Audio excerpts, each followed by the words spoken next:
Bonjour à toutes et à tous, je vous souhaite la bienvenue sur le podcast de Monsieur Joe. Monsieur Joe, c'est Joël Lelanne, ingé, project manager, curieux et éclectique.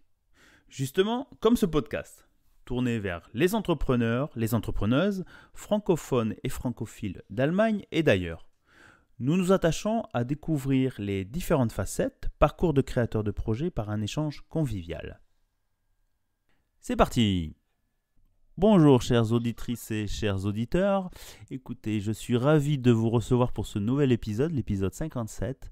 Nous recevons pour cet épisode, cette semaine, Anne-Cécile Grabert. Anne-Cécile, comment vas-tu ? Je vais bien, et toi ? Mais écoute, je suis ravi de te recevoir pour ce podcast. En plus, je pense qu'on a beaucoup de sujets à discuter ensemble. Donc, comme tu connais le format de cet épisode, ou de ce podcast principalement, nous abordons souvent le parcours personnel et professionnel de nos invités. Donc nous allons démarrer par ton parcours qui, ma foi, est assez atypique. À toi la parole, Anne-Cécile. Eh bien, merci. Alors, mon parcours a commencé à Paris. Je suis née à Paris il y a 34 ans.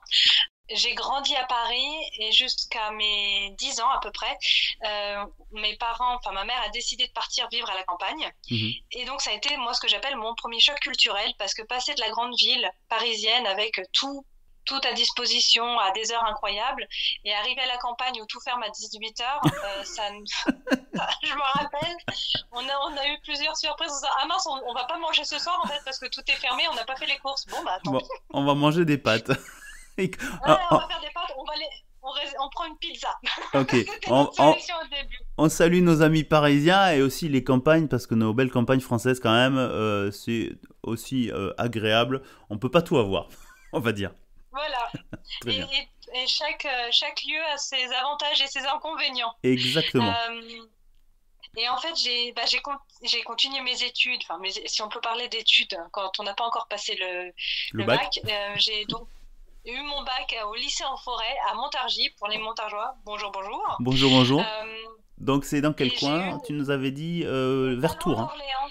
Orléans, très bien. Ouais, Tours-Orléans, c'est dans cette de ce côté-là de la France. Très bien. Et en fait, après mon bac scientifique, je savais pas trop quoi faire et j'ai toujours eu dans ma famille des histoires de personnes qui étaient parties à l'étranger, qui avaient appris des langues. Du côté de ma mère, je crois que mon arrière-grand-père avait été pris par les Allemands et emprisonné. Il a appris l'allemand sur place.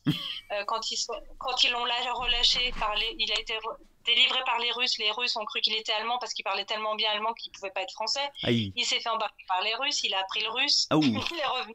Okay. Des histoires de fou. Mais donc j'ai toujours eu ces histoires de personnes qui parlaient plusieurs langues. Et moi, les langues, même si j'avais fait un bac S, c'était quelque chose que je trouvais super intéressant. Mais je n'avais pas forcément de talent pour ça. Donc, je me suis dit, allez, qu'est-ce que je fais de ma vie ? Et j'ai décidé de faire une école de commerce. Et j'ai fait l'ESC3, qui a changé de nom entre-temps. Je crois que c'est Champagne School of Management maintenant. Et en fait, cette école de commerce nous proposait de faire un double bachelor sur 4 ans. Et la moitié du cursus était en langue étrangère. Okay, donc on devait faire, je crois que la première année on avait des cours en français et en anglais, et puis plus on avançait dans le temps et moins on avait de cours en français. D'accord. Et plus dans des langues en anglais. Et tu n'avais pas de lien avec d'autres langues, puisque tu as eu un parcours franco-français, si je peux dire. Ah ouais, moi j'ai eu un parcours franco-franchouillard. Okay. Je sais que ma nurse parlait le kabyle, donc apparemment j'ai parlé kabyle quand j'étais petite, alors j'ai aucun souvenir. Très bien. Et ma mère me parlait en espagnol parce qu'elle avait vécu 5 ou 6 ans, je crois, en Bolivie. Elle avait vécu plusieurs années en Bolivie. Et donc elle avait essayé de nous apprendre l'espagnol petit, mais nous, on était battants, on est en France, on est français, on parle français. Ouais, enfin, bref, il n'y avait pas de lien. Ok, mais c'est bien parce que ça a peut-être développé ton oreille pour les langues. Et je pense que c'est peut-être ça. Donc tu t'es retrouvé dans cette école de commerce. Tu es parti j'imagine, un des semestres à l'étranger, c'est ça? Tu es parti où? Voilà, je suis partie 6 mois à Madrid pour mon premier stage. Donc, c'était c'était ma première expérience professionnelle sur du long terme, sur 6 mois. Je suis revenue, je parlais couramment espagnol. Et tellement bien que les Espagnols pensaient que j'étais une Espagnole qui parlait bien français. Et je devais les corriger, dire non, je suis française. Je parle juste l'espagnol sans accent, et je pense que ça c'est dû au fait que ma mère nous ait parlé en espagnol quand on était petit. Alors moi je dirais rien là-dessus parce que Monsieur Joe moi je suis bilingue espagnol, mais l'accent français je l'ai jamais enlevé, et pourtant j'ai vécu en Amérique latine, donc je peux te dire que comme quoi les cordonniers sont les moins bien chaussés. Et je sais pas, mais en tout cas, quand je parle espagnol, je n'ai pas d'accent. Okay. Donc, je présume que ça vient du fait que je l'ai entendu quand j'étais petite et que je m'amusais à prononcer rojo. Ouais, le fameux R gluttural français, le R. Mon père me corrigerait s'il écoute le podcast. Le R espagnol roulé. Enfin, voilà. Très bien. Voilà ma première expérience, et ensuite j'ai enchaîné avec 1 an d'études à London South Bank University où j'ai étudié les systèmes d'information, management des systèmes d'information. Donc c'était tout ce qui était relié à Internet, et on avait des profs qui nous expliquaient que Twitter, un prof en particulier qui expliquait que Twitter ça allait changer le monde un jour, que c'est que le début et qu'il fallait absolument qu'on soit tous sur Twitter, et il nous envoyait les cours, les exos sur Twitter. Ah ouais, quand même. Ah ouais. Oh bah non mais il utilisait les technologies à ce moment-là pour le cours, et une de ses fameuses phrases c'était un jour Twitter changera le monde, et je me rappelle il n'y a pas si longtemps que ça Trump qui faisait des tweets qui faisaient trembler le monde, et donc je me suis dit en fait il avait raison le prof, ces nouvelles technologies peuvent changer le monde. Enfin, j'ai fini par revenir en France pour finir mon bachelor, et en sortant de mon école de commerce j'avais fait un stage à nouveau de 6 mois dans une entreprise, et c'était une start-up. Et en finissant mon travail dans cette start-up, je m'étais dit mais attends, j'avais déjà été 2 fois en Allemagne, j'avais découvert le principe des Pfand ou de la consigne de bouteilles de bière. Je me dis mais il faut qu'on fasse absolument ça en France, mais l'écologie, il faut penser au monde, on est en train de le détruire. Et donc laver les bouteilles plutôt que d'en refaire, c'est beaucoup plus de sens au niveau écologique, sauf qu'il fallait changer tout le système en fait de consommation, de récupération de bouteilles. Et le mindset aussi, dans le sens où je pense qu'on en avait discuté en off avant, c'est que le système de consigne avec les bouteilles de lait, par exemple, le laitier qui venait déposer ces bouteilles-là étaient consignées, ou les yaourts dans des verres que tu rendais, ce qui existe en Allemagne, qui est utilisé mais un peu moins. Mais moi, je sais que le cercle fermé du verre, qui est assez hallucinante en France, qui n'existe pas. Pour le vin, je crois que ça existait à une époque en Alsace, mais bon, j'invite nos auditeurs à venir nous corriger. Mais où tu ramenais tes bouteilles, moi je viens du Bordelais, donc tu ramenais tes bouteilles, tu pouvais acheter te faire remplir les bouteilles. Voilà, je pense qu'il y avait peut-être toutes ces logistiques que tu dis de récupération, de nettoyer, de réétiqueter, qui en fait a été abandonnée. Donc du coup, tu t'es dit, tu veux lancer dans comment on appelle ça, les consignes de verre en France, et au final, qu'est-ce qui s'est passé? En fait, au final, j'ai fait mon étude de marché, j'ai interviewé beaucoup de viticulteurs, des restaurants, des gens qui auraient pu faire partie du nouveau processus. J'avais même eu des échanges avec une ville, je crois que c'était Créteil, qui était pour les responsables d'écologie. Ils trouvaient que l'idée était bonne, sauf qu'il fallait changer tout le système. Et je me suis aperçue qu'il y avait un programme qui existait déjà dans le sud de la France, et j'avais parlé avec eux, ils m'avaient dit non mais il faut commencer avec un vigneron, tester avec lui, et en fait je me suis dit mais je vais jamais réussir à gagner ma vie avec ça. C'est clair. Et puis c'était intéressant, mais c'était pas mon truc. Ouais, et peut-être qu'il y a besoin d'une volonté politique derrière, de système, donc c'est un investissement à très grande échelle. C'est-à-dire que tu peux pas commencer petit et upscaler.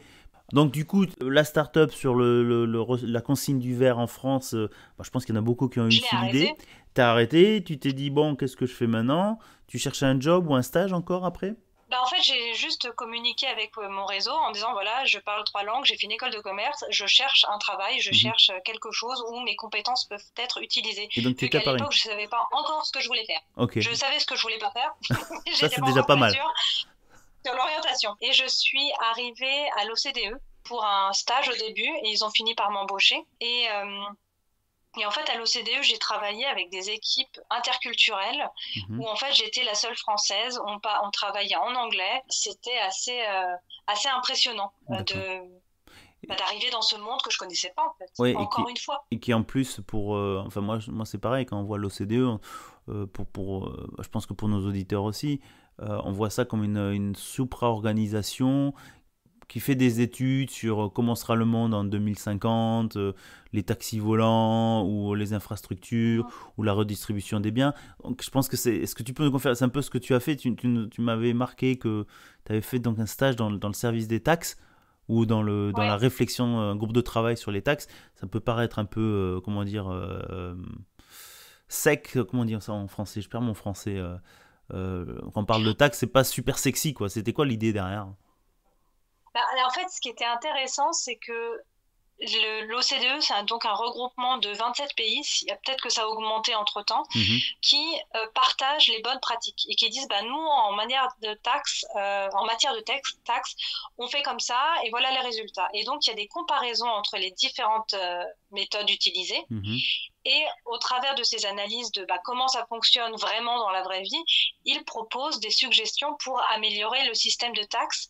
Et là où j'étais, leur idée, c'était de créer un système de taxes international. Ils sont encore en train de travailler dessus. Et j'ai eu l'opportunité d'aider à organiser une conférence sur les taxes, sur la taxation internationale, qui a eu lieu à New Delhi. En Inde. Et donc...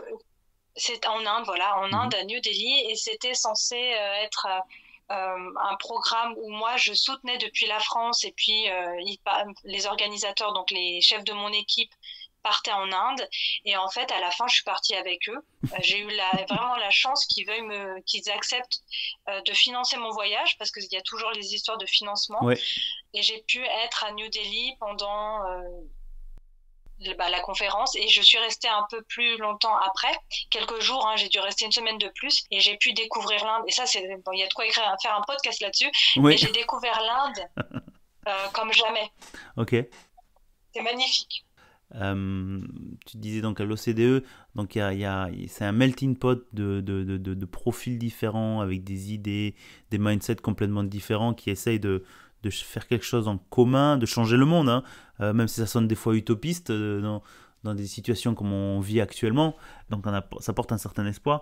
Ce côté melting pot, comment ça fonctionne, tous ces gens-là, tu t'avais souligné qu'il y avait une problématique, c'est-à-dire qu'il y a des gens qui ont des mindsets, des idées, mais on n'arrive pas à les exprimer. C'est bien ça ce que tu m'avais indiqué. En fait, moi, la vision et la mission de l'OCDE m'avaient franchement passionnée, et je m'étais dit waouh, travailler pour cette organisation, c'est quelque chose de magnifique, parce qu'on essaie de contribuer à un monde meilleur. Chacun à sa manière, chacun avec ses perceptions, ses croyances, et en fait le travail entre nous dans les équipes se passait plutôt bien, sauf que moi je me suis aperçue, parce que je suis très curieuse et je pose toujours des questions genre mais pourquoi ça marche pas, et j'ai dit mais pourquoi on fait pas ça comme ça, et pourquoi on fait pas ça comme ça, et pourquoi vous faites ça comme ça, et je me suis aperçue en fait qu'il y avait la réponse était toujours on a toujours fait ça comme ça. C'est comme ça. Tiens. C'est comme ça, ça ne changera pas. J'ai dit, si, ça peut changer, il suffit qu'on change ça, ça et ça. Enfin, je vois pas le problème. Et moi, c'est ça qui m'a frustrée à l'OCDE. C'était de voir qu'il y avait un potentiel incroyable de faire des choses pour vraiment faire bouger les choses, mais qu'il y avait une sorte d'inertie qui était due à l'organisation. Okay. Et dans l'organisation du travail, de qui a le droit de choisir et qui a le droit de prendre des décisions, et comment on fait quand quelqu'un n'est malheureusement pas compétent ou pas au bon endroit, parce que des fois c'est la promotion du plus ancien et pas forcément du plus compétent. Et il y avait plein de choses qui fait que ça marchait pas pour les humains, quoi. Okay. C'était pas optimal. Donc, moi ça m'a vraiment je me suis posé plein de questions, quoi. Ok. Et donc, du coup, ça t'a amené à... Donc, tu t'es employé à l'OCDE ou tu étais en stage chez eux? T'étais employé, hein? J'ai commencé par... j'ai commencé en stage et en fait, à la fin de mon stage, ils m'ont proposé un poste. Et j'ai pris le poste parce que je me suis dit, bah, pourquoi pas, c'est une belle organisation, peut-être que, il y a une possibilité pour moi d'évoluer et de faire autre chose. Et en fait, de voir à quel point les choses ne pouvaient pas avancer malgré la recherche et les tentatives que j'avais pu faire pour proposer des améliorations. Après, c'était à mon niveau, donc c'était pas non plus bien sûr. Mais énorme. Mais je voyais que je faisais face à un mur et je me suis dit, mais c'est pas possible, comment on fait pour changer ça? Et en fait, ça m'a motivée pour faire mon master. Et donc, j'ai fait un master aux États-Unis, à George Washington University. Wow. Sur les sciences de l'organisation, donc Organizational Sciences, et c'est vraiment de la science. C'est-à-dire que je suis arrivée là-bas et on a étudié tous les aspects qui font qu'une organisation va fonctionner ou pas. Donc le leadership, la communication, la gestion des processus, la stratégie, la gestion du changement, la gestion des talents, de la performance. Et donc tout ce qui fait qu'une organisation va se développer ou se casser la figure. Et donc vraiment donc une approche très pragmatique de toutes ces thématiques sans dire, je pense que tu me l'avais indiqué avant, c'est-à-dire que mettre l'humain au centre et voir quels sont les éléments qui empêchent une organisation de se développer ou de bien fonctionner en décortiquant factuellement toutes les problématiques qu'il y a dedans, c'est-à-dire comme tu viens de lire, on a toujours fait comme ça, ou il faut remplir tel formulaire, ou tel système fonctionne, mais pourquoi quand j'ai besoin de, j'en sais rien, tel et tel équipement, il faut qu'il y ait 3 ou 4 signatures, et que ça frustre les gens et ça bloque tout. Donc c'est ça. Hein. Et c'est ça, et en fait, moi ce que j'ai adoré dans ce master, c'est que tout est basé, 90% de ce que j'ai appris est basé sur des études qui ont été faites, sur qu'est-ce qui se passe quand on change tel facteur. Qu'est-ce qui se passe quand on se met à donner des feedbacks plus positifs? Qu'est-ce qui se passe quand on change l'intensité de la lumière? Ah ouais. Qu'est-ce qui se passe? Ah non, mais il y a des études et ça, il y a des trucs, c'est juste passionnant. Moi, j'invite tout le monde à faire ce master parce que Coup de pub. Ça change la perception du monde. Ouais. Mais en fait, il y avait des études, ils se sont dit, qu'est-ce qui se passe si on change la luminosité dans les usines? Et ils ont fait plusieurs tests et ils se sont aperçus qu'en fait, le fait de changer la lumière améliorait les conditions de travail, mais que ce qui faisait que les gens travaillaient mieux, c'était qu'ils avaient l'impression qu'on pensait à eux. Ouais. Donc mettre l'humain en centre. L'impression qu'on prenait soin d'eux. Alors c'est intéressant parce que c'est quelque chose qui est testé un peu partout dans les industries aussi, c'est-à-dire, sans aller à l'extrême en disant les bureaux lumineux, c'est vrai, c'est très bien. Après, l'extrême, aller à des bureaux à la Google, c'est pas applicable partout. Je veux dire, une usine qui fait des grosses pièces métalliques, ça va être difficile de tout peindre en bariolé, si je peux me permettre.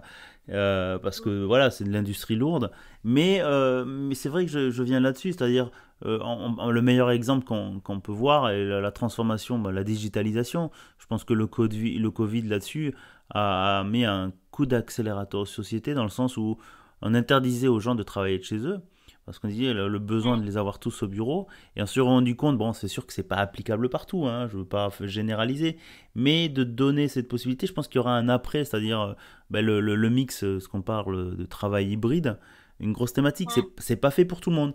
Tout le monde ne passe pas dans ce modèle de dire moi j'ai aucun problème à travailler chez moi, j'ai pas besoin de voir les gens, d'aller au bureau pour certains métiers, pour certains caractères, pour certaines industries. Donc au final, c'est de mettre l'humain au centre à nouveau au centre de l'intérêt de l'entreprise. Oui, okay. Parce qu'en fait, l'idée là par rapport au travail hybride, les gens cherchent à créer une règle qui fonctionne pour tout le monde, mais ça ne peut pas marcher. Parce que, comme tu l'as dit, il y a des gens qui peuvent très bien se concentrer en home office parce qu'ils sont seuls, ils ont un bureau à la maison, et ils peuvent vraiment faire une séparation. Et on a besoin de séparer le travail de la vie privée. C'est bon, on a besoin de se ressourcer. Et il y a des gens qui n'ont pas la capacité, ou c'est pas possible parce qu'ils ont des enfants, parce qu'ils n'ont pas de bureau. Donc, c'est de trouver des solutions individuelles à des problèmes organisationnel. Comment fait-on pour que chacun soit dans des conditions de travail optimales sans oublier le groupe? Et ça, c'est très individuel. Chaque entreprise devrait être dans la recherche d'une solution unique qui lui correspond. Comme tu disais, une usine, imagine qu'on se mette à peindre toutes les usines avec des murs oranges parce qu'il y a une étude qui a montré que les murs oranges, ça rendait plus, plus productif. Sauf que peut-être que le orange fait que dans cette usine, ça a créé plus de danger qu'autre chose. Donc il faut toujours tout remettre en question. Dire, ok, il y a cette étude, mais dans notre situation, qu'est-ce que ça veut dire? Et c'est en fait un travail que je fais. D'ailleurs, après mon master, je suis arrivée en Allemagne. Mais c'est de se dire, quel est le véritable problème que nous avons? Enfin, c'est quoi le problème? Qu'est-ce qu'on veut changer? Comment on le résout? Et c'est pas comment moi, le chef d'entreprise, je décide pour tout le monde, c'est comment l'organisation, donc les personnes touchées par le problème, vont pouvoir mettre en place des solutions qui vont correspondre à leurs besoins et qui vont leur permettre d'atteindre l'objectif de l'entreprise. Parce qu'on n'est pas dans des entreprises juste pour se faire plaisir. On ne travaille pas parce que il faut travailler. Ouais. Les chefs d'entreprise ont monté des entreprises parce qu'ils ont perçu un besoin de services ou de produits, et qui veulent, ils ont entrepris, ils se sont dit, tiens, moi, je vais répondre à ce besoin. Ou alors, ils ont repris une entreprise. Enfin, il y a plusieurs manières d'arriver au poste de chef d'entreprise, mais leur but à eux, c'est de satisfaire un besoin et que pour satisfaire ce besoin, les gens vont acheter le service ou le produit. Et l'entreprise, son rôle, c'est de tout faire pour que le besoin du client soit rempli, soit satisfait. Ouais. Alors c'est bien parce que j'aimerais revenir sur la thématique où tu dis de remettre les gens pour décider pour une certaine problématique, c'est-à-dire c'est pas le patron ou le grand manager qui décide et on va faire comme ça, mais et c'est ce que j'avais vu sur certains coachings, dans le sens où il y a un problème dans une équipe par exemple. Et on reprend toute cette équipe-là et on ne propose pas, on va dire, il y a 3 solutions, on fait ça, solution A, solution B, solution C. Non, en fait, on met tous ces gens ensemble et c'est à eux d'apporter la solution parce que c'est eux qui vont faire le cheminement vers une solution qu'ils ont trouvée par eux-mêmes et qui vont, eux, l'appliquer, puisque c'est eux qui l'ont trouvé cette solution, donc elle est applicable. Et je pense que c'est ce problem solving, hein, cette approche-là, c'est-à-dire que c'est beaucoup plus facile, parce que les gens du coup s'engagent à essayer de résoudre leurs problématiques, sans avoir une solution qui est imposée de l'extérieur. C'est un peu... Et ça, en fait, c'est un gros changement qui est en train d'avoir lieu dans le monde de l'entreprise. Et je pense que tout s'explique. Pourquoi on en arrive à des entreprises où la décision arrive depuis le top management et en fait est imposée vers le bas, c'est qu'il faut se rappeler que l'industrialisation, c'était il y a 160 ans. Et il y a 160 ans, il y avait des gens qui avaient des compétences plus élevées que les travailleurs dans les usines et qui, en fait, il n'y avait pas Internet. Donc l'information était concentrée dans les mains d'une personne et cette personne était dans la capacité de comprendre le monde qui était beaucoup moins complexe que maintenant. Donc c'était logique à ce moment-là qu'on ait une organisation où une personne décide pour le reste. C'était normal. Sauf qu'on a Internet qui arrive entre-temps, le niveau d'études a augmenté, il y a de plus en plus de jeunes qui ont au moins un bachelor et donc on se retrouve avec des gens qui ont accès aux informations, ou en tout cas qui théoriquement pourraient avoir accès aux informations sans aucun problème et de manière instantanée, qui ont un certain niveau d'études, donc on leur a quand même dit ton cerveau tu sais t'en servir, ils veulent plus laisser dire quoi faire, et le monde est devenu de plus en plus complexe, et vu la situation actuelle, ça va devenir encore plus complexe, plus ça va aller, plus ça va être complexe, donc avoir une personne qui décide pour tout le monde, ce n'est juste plus possible, ça va plus marcher. Et donc, on est en train de... quand je dis on, c'est les entreprises, les chefs d'entreprise, tout le monde. On est en recherche d'une autre manière de travailler ensemble. Donc, un paradigme du changement du management, peut-être, dans le sens... moi, j'aimais bien comparer, parce que j'ai été souvent dans le franco-allemand, peut-être partir sur ce sujet-là, c'est-à-dire que, le cercle de décision, la prise de décision est différente d'un point de vue culturel. Comme tu l'as dit, top to down, c'est décidé à tel management et il faut l'appliquer. Et ensuite, entre guillemets, aveuglement, bien sûr, il peut y avoir toujours des discussions, des réadaptations. Et ça, c'est le côté français. Le côté allemand, lorsqu'il y a une décision qui est prise, donc il y a top to down, mais il y a une espèce de cercle de décision où tout le monde est impliqué dedans. Ça donne une certaine inertie pour la prise de décision. C'est-à-dire, je donne un exemple un peu caricatural.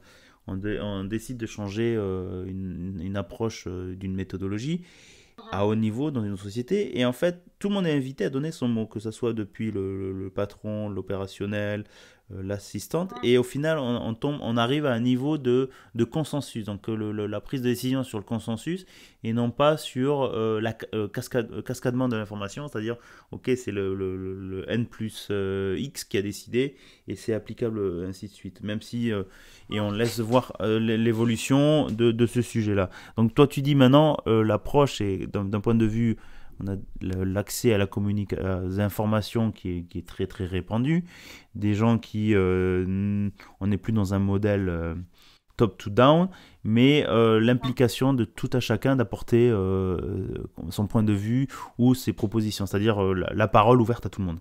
Mais c'est difficilement gérable quand même. C'est ça le truc qui est super passionnant, c'est que c'est pas que c'est moins gérable, ça se gère juste autrement.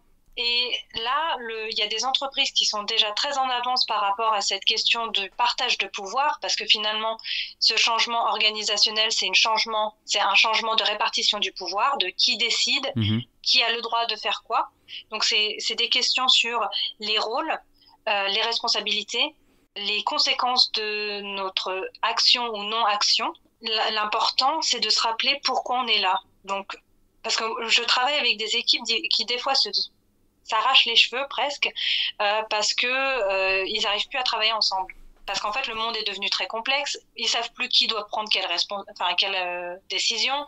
On leur demande, leur chef leur demande de faire des trucs. Ils disent oui, ça n'a pas de sens. On peut pas faire ça comme ça. Et il y a un mélange de différents symptômes qui font que ça crée un gros problème. Ok.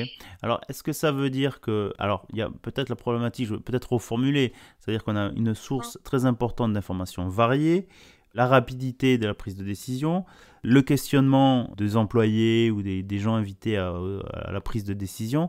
Donc la question, c'est-à-dire une transformation des prises de décision d'une société et se dire, comme tu l'as dit, les gens se posent la question en disant mais qu'est-ce que je fais là? Alors est-ce que la thématique est aussi, et je pense que c'est là-dessus où on va venir un peu ton rôle de coach ou de conseiller en entreprise, c'est-à-dire qu'à un moment, il y a besoin d'avoir un réalignement des valeurs des employés ou d'une organisation avec les valeurs d'une entreprise. Est-ce que c'est peut-être là le questionnement de se dire bon ok, les choses ont évolué, ont changé. On peut dire actuellement avec entre le Covid, les histoires de guerre et de crise économique, c'est-à-dire que de repenser, peut-être se dire bon, ce qui fonctionnait avant, peut-être actuellement doit évoluer. Et c'est même pas peut-être. C'est que si ça évolue pas, les entreprises vont s'écraser. Comme tout organisme, même biologique, c'est-à-dire que si on ne s'adapte pas, la capacité d'adaptation et de transformation, si tu ne t'adaptes pas, tu meurs. Prenons l'exemple de Nokia ou de Kodak.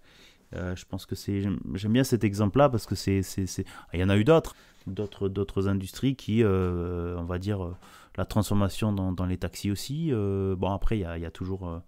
les gagnants et perdants, il y a les thématiques de ok, est-ce que tout changement est bon? Mais bon, on part un peu en philosophie. J'espère que nos auditeurs nous suivent encore. C'est super passionnant. Je te remercie beaucoup, Anne-Cécile, pour ces thématiques parce que je pense que ça va apporter à nos auditeurs l'idée aussi d'entrepreneurs. Ce questionnement est quand même assez général et je trouve que c'est très bien de venir partager ces idées ou ces visions-là. Donc moi, j'aimerais revenir un peu plus sur ton activité parce que tu as, comme on l'a dit, un parcours école de commerce, quelqu'un de scientifique, fait S aussi. Bon, je suis resté quand même dans la technique. Bon, maintenant, je suis dans les sales, donc c'est plus trop... il y a peut-être d'autres méthodes à appliquer là-dedans. De partir dans l'économie, mais tout en gardant ce côté approche scientifique. Tu as accompagné donc, à l'OCDE, tu as fait plusieurs différentes activités et maintenant puisque c'est un peu quand même un peu le but, tu viens plutôt dans tout ce qui est la transformation des sociétés ou des entreprises, c'est ça? C'est ça, et en fait, pour expliquer mon parcours, comment je suis arrivée de l'OCDE à me lancer en tant que consultante en changement et en développement organisationnel. En fait, il y a 8 ans maintenant à peu près. Ouais, je suis arrivée fin 2013 en Allemagne.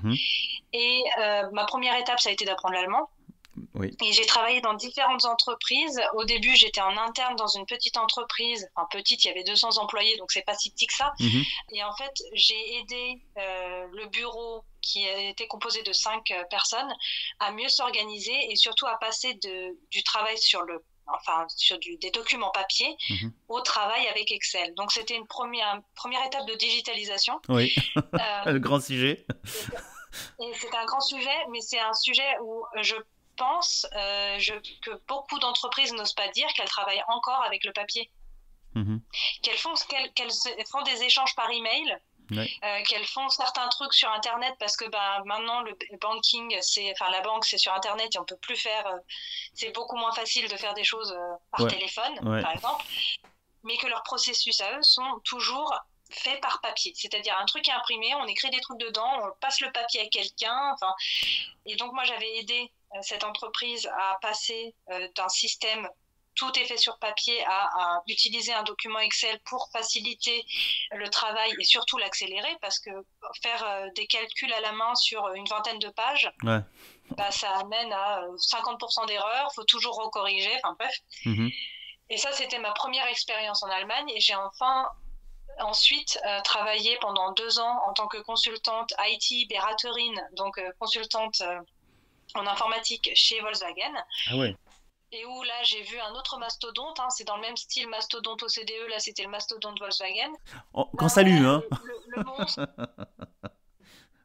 Et ce qui est très triste, à nouveau, c'était de voir des gens très talentueux, des gens qui étaient loin d'être bêtes, être bloqués dans leur capacité à faire bouger les choses parce qu'on l'a toujours fait comme ça.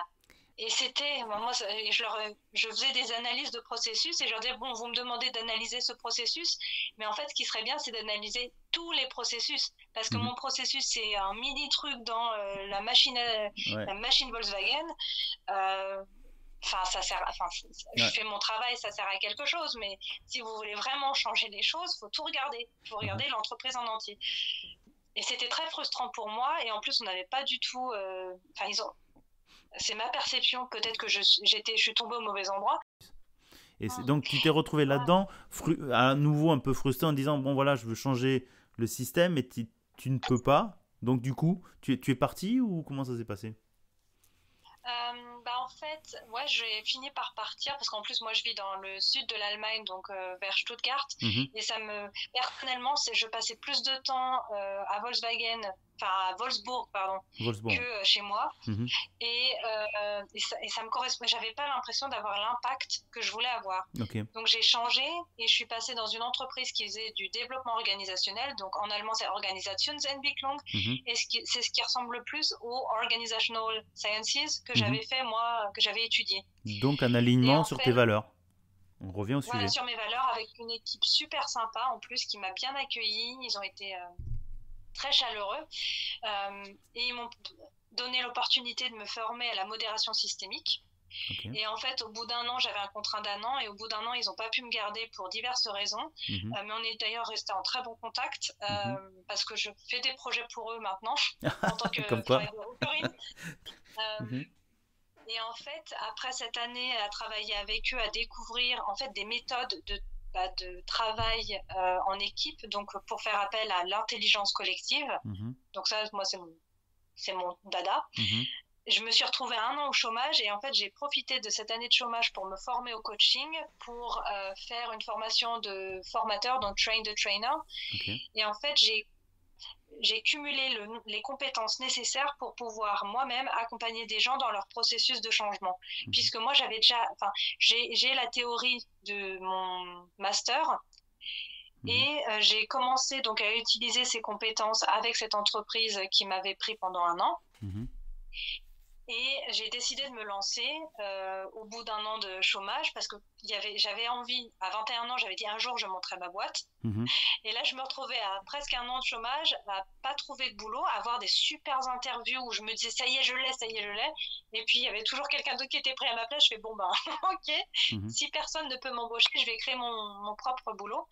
Et je me suis lancée 2 semaines avant le premier lockdown, en 2020. Donc c'était il y a 3 ans à peu près, un peu plus de 3 ans maintenant. Enfin presque 3 ans, enfin bref. Moi et les maths. Et en fait, je me suis lancée au moment où Corona nous a fait le plaisir de montrer le bout de son nez en Europe. Et ma première année a été un véritable challenge parce que ça fallait que je trouve des clients sans pouvoir aller les voir. Ouais. Et en fait, avec le temps, j'ai pris contact avec plein de personnes sur LinkedIn.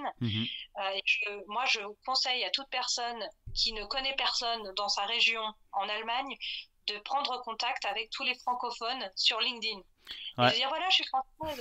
C'est ce que j'ai fait et j'ai rencontré des gens super sympas. Ouais. Des gens avec qui j'ai fait des projets en plus, avec qui on a fait des projets ensemble, des gens qui sont devenus des amis.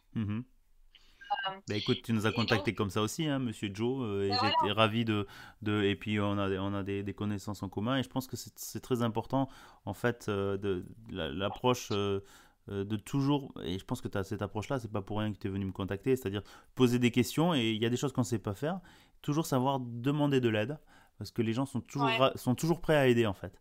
À partager, et je pense que c'est aussi le but de ce podcast, hein. On discute beaucoup, c'est très long des fois, mais ça fait rien, on prend le temps parce qu'on fait découvrir des gens, et au final il y a toujours quelqu'un qui connaît quelqu'un qui peut-être peut te conseiller et qui va être un accélérateur. C'est ce qui t'est arrivé en fait. Oui, et moi c'est vraiment, le réseau m'a vraiment aidé, et ça c'est vraiment le conseil numéro 1. Faites grandir votre réseau. Quand vous venez d'arriver en Allemagne et que vous ne connaissez pas grand monde, ou ailleurs, contactez des gens qui ont probablement une histoire similaire. Et probablement que les Français qui sont en Allemagne sont arrivés à un moment en Allemagne et ont eu aussi cette difficulté des premiers mois, de la première année. Pour moi, c'était aussi l'aspect, c'est ma première année en tant que, ma première année en tant qu'indépendante. Et de savoir demander à d'autres, dire et toi tes tarifs c'est comment, parce que moi je fais comme ça. Aucune idée, ou ceci, ouais. Alors j'aimerais bien faire un petit coup. À côté de la plaque. Ouais, j'aimerais bien faire un petit coup de pub là-dessus, parce que dans le sens, on a interviewé pas mal de gens et j'ai vu que tu es aussi en réseau avec eux.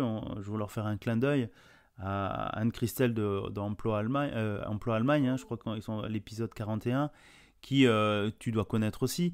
Il y a beaucoup d'associations, il n'y a pas que LinkedIn, mais il y a beaucoup d'associations dans les villes où vous êtes.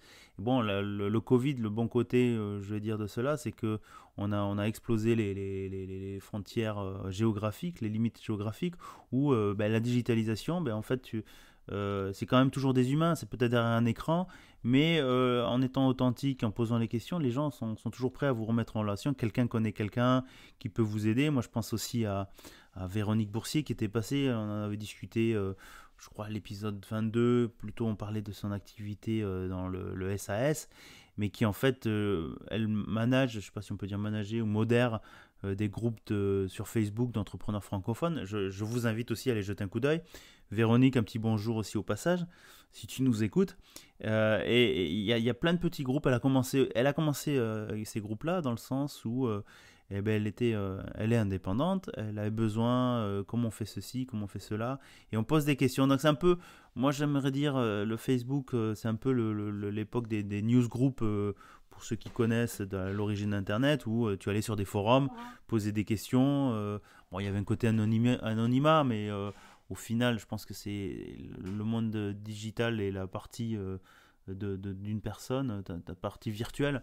Et ces réseaux-là, il faut utiliser-les, il faut oser les poser les questions. Moi, je pense que au début de cette année, je disais souvent sur ce podcast, oser. De toute façon, vous n'avez rien à perdre. Il faut aller poser des questions, et ça va surtout dans les phases où vous ne trouvez pas la solution par vous-même. Il y a sûrement quelqu'un qui a déjà eu ce problème similaire. Excuse-moi, Anne-Cécile, pour cette digression. Mais je voulais juste rajouter quelque chose, parce qu'il a peur d'aller vers l'autre quand on ne le connaît pas. Je me dis, moi, ce qui m'a aidé à surmonter cette peur ou cette angoisse de me dire « Oh mon Dieu, qu'est-ce qui va se passer ?» C'était de me dire, dans le meilleur des cas, j'ai quelqu'un qui va vouloir m'aider et ça va peut-être m'ouvrir une porte que j'aurais jamais imaginé que cette porte existait. Et dans le pire des cas, je tombe sur quelqu'un qui répond pas, parce qu'en général, les gens répondent pas sur LinkedIn. Ou s'il me répond méchamment, je me dis, c'est une personne avec qui j'aurais de toute façon pas eu envie d'échanger. Donc, c'est pas...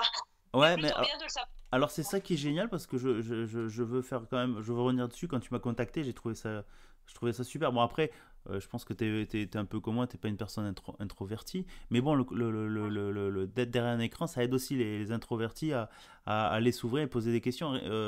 Comme tu l'as dit, moi je trouve ça génial dans le sens où j'ai vu que tu m'avais contacté et je me posais la question, bon ok, je me doutais qu'il y avait quelque chose avec le franco-allemand par rapport à ton activité. Mais de se dire, bon ok, ça t'intéresse, on en discute, bien sûr avec toutes les précautions, en disant, bon, après les gens ne sont pas nécessairement tous des psychopathes derrière leur écran. Mais en échangeant et se dire, voilà, et j'ai adoré quand tu as dit, je sais plus, tu avais écrit, tu as dit, ouais, peut-être je suis ouvert à des échanges, peut-être développer des nouveaux projets ou des discussions passionnantes. Et voilà, tu vois, c'est enregistré, c'est sur la bande, comme on dirait dans une autre époque. C'est dans la boîte. Et vraiment, je t'en remercie là-dessus parce que c'est, tu vois, le fait d'être coach, de peut-être vendre un produit, ou c'est pas toujours ce besoin de vendre un service, puisqu'au final, les gens viennent d'abord pour un partage. Et je pense que c'était ça le plus important. Et je t'en remercie beaucoup, encore une fois, d'avoir osé. Et d'ailleurs, ce que je trouve important, et que j'apprends en fait à vivre de plus en plus, c'est que moi je veux rencontrer des gens, c'est de rencontrer des personnes. Et si en plus je peux les aider et qu'ils peuvent travailler avec moi, bah pour moi c'est le jackpot. Mais mon idée c'est quand je vais sur LinkedIn et que j'ajoute quelqu'un, c'est de me dire je vais peut-être rencontrer quelqu'un qui a une vie super passionnante ou qui a des thèmes où on a des thèmes en commun et on va pouvoir avoir des échanges et refaire le monde, vu que mon truc c'est comment changer le monde. Eh bien j'adore. Bienvenue dans l'équipe. Et ça, je crois que c'est le monde des changeurs. Ouais. Changeurs de monde. Non, mais c'est très bien. Et regarde, mon podcast au début, quand j'ai démarré, je me suis dit, mais pourquoi le démarrer? Et mon idée, c'était, bon, écoute, t'as un certain réseau. Et au final, j'ai rencontré, si on peut dire rencontré, sur LinkedIn, des gens qui sont venus vers moi, ou en les suivant, ce qu'ils proposaient. Il y a ces histoires de valeur. Et je me suis dit, bon, ça vous intéresse, écoutez ce qu'on fait. Ça vous engage à rien, vous venez partager une expérience. Et en fait, c'est devenu des amis, des partenaires, des gens avec qui on avance sur des sujets, on crée une certaine communauté. Et je pense que c'est super important parce qu'il y a en fait, à la fin, on est que des humains et le besoin de communication et d'échanger est là. On est des animaux sociaux. Donc voilà pour un peu la conclusion. Je voudrais pas arrêter de cet échange super intéressant, mais dans la peur que nos auditeurs soit se sont endormis devant leur iPod, je sais pas si ça existe encore. Au passage, je pense qu'on pourra retrouver ça aussi, cet épisode sur YouTube à l'avenir. Je vais essayer de le mettre. J'aimerais un peu, peut-être une dernière question pour la route. Comment on peut te retrouver, Anne-Cécile, ou sur ton activité plus de coach, parce qu'on a parlé un peu indirectement, mais pas. Comment on peut te retrouver? Alors, la manière la plus simple, c'est de me trouver sur LinkedIn. Oui. Je réponds à tous les messages qu'on m'envoie. Donc, c'est Anne-Cécile Grabert, ou sinon, il y a mon site internet acgrabert.com, qui est donc en 3 langues. Et je voulais juste faire une correction. Je ne suis pas coach, je suis consultante. Le rôle de coach, c'est vraiment plus une approche individuelle, et moi j'ai une approche plus de groupe. Je travaille aussi quand il est nécessaire avec les individus, mais je travaille avec les équipes, avec les groupes. Donc c'est coach, facilitation, et on peut vraiment me contacter sur LinkedIn, je réponds, m'envoyer un mail, c'est contact@acgrabert.com, et voilà, moi je suis ouverte à toute conversation. Ok, et on le voit aussi sur ton site, j'ai jeté un coup d'œil, il est vraiment très bien, en plus en 3 langues, respect. Bravo. Ouais. Un dernier conseil à nos auditeurs, les entrepreneurs qui veulent se lancer, qu'est-ce que tu leur dirais? Lancez-vous, et faites-vous accompagner. Laissez-vous aider par des gens qui ont les compétences qui vous manquent. Par exemple, mon site internet, je l'ai fait avec Laetitia, qui est une Française qui vit à Berlin, et vous n'avez pas vu mon site avant. C'est 10 fois mieux. Non, il est super. Je me disais aussi, il est vraiment professionnel. Je n'ai pas fait de site, mais écoute, tu vois, comme quoi, très bien. Écoute, merci. Si un jour tu as besoin. Pardon? J'ai des contacts. Il n'y a pas de problème, on est preneur. S'ils ont venu, en plus, tu pourras aller dire à Laetitia si ça l'intéresse de venir discuter. Monsieur Joe est toujours ouvert pour découvrir encore un nouveau parcours. Merci à toi Anne-Cécile, ce fut un long épisode super intéressant, il y aura peut-être une suite, qui sait, hein. Je pense il y a encore d'autres thématiques à aborder, on n'est pas allé dans les détails des conseils en entreprise ou aux entrepreneurs. Écoute, c'est génial, merci à toi, je te dis à bientôt. Oui, à bientôt et merci beaucoup pour ce bel échange. Merci à toi, ciao. Ciao.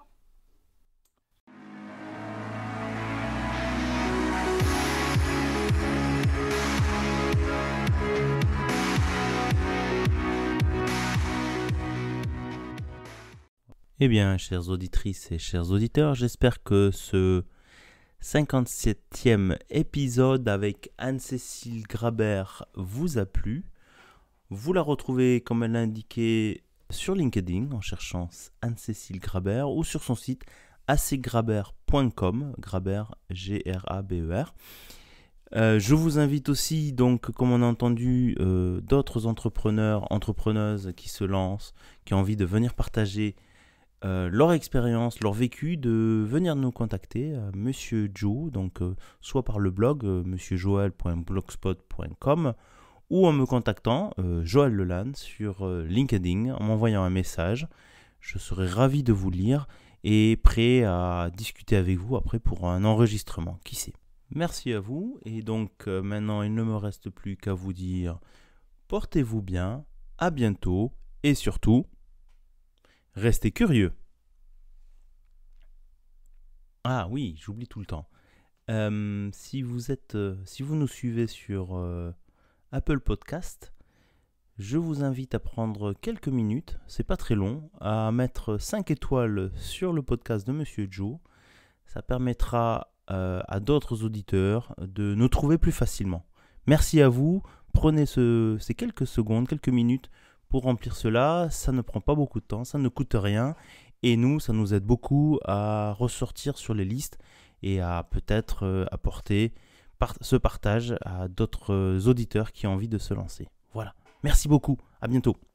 Ah, et j'oublie tout le temps, ces épisodes sont peu à peu mis aussi sur notre channel sur YouTube. Donc n'hésitez pas à en parler autour de vous. Merci.